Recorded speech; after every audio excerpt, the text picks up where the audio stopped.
Deuteronomy chapter 11. Therefore, you are to love Adonai your God and always obey his commission, regulations, rulings, and mitzvot.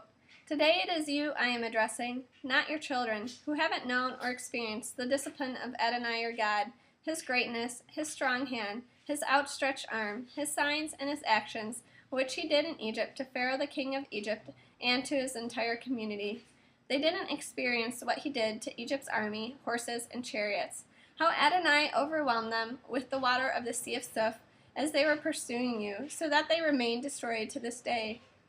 They didn't experience what he kept doing for you in the desert until you arrived at this place, or what he did to Dathan and Abiram, the sons of Eliab, the descendant of Reuben, how the earth opened its mouth and swallowed them up, along with their households, tents, and every living thing in their company, there in front of all Israel. But you have seen with your own eyes all these great deeds of Adonai.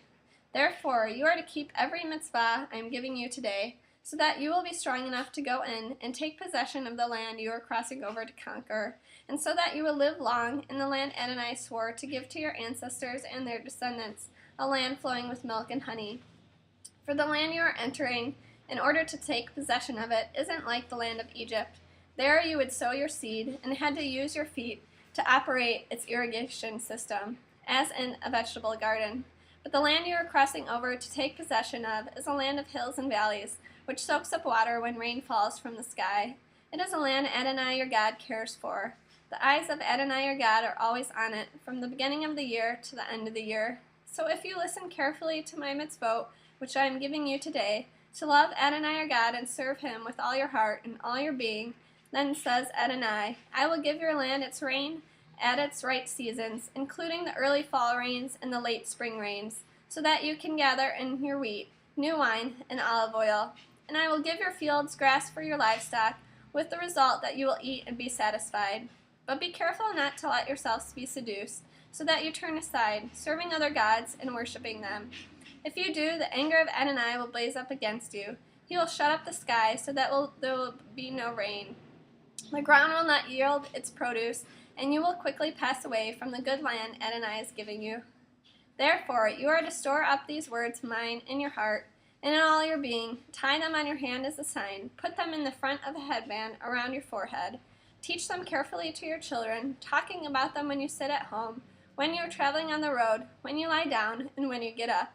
And write them on the doorframes of your houses and on your gates, so that you and your children will live long on the land Adonai swore to your ancestors, that he would give them for as long as there is sky above the earth.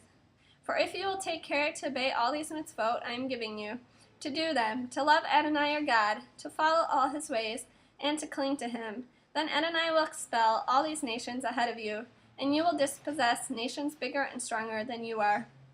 Wherever the sole of your foot steps will be yours. Your territory will extend from the desert to the Lebanon, and from the river, the Euphrates River, to the western sea.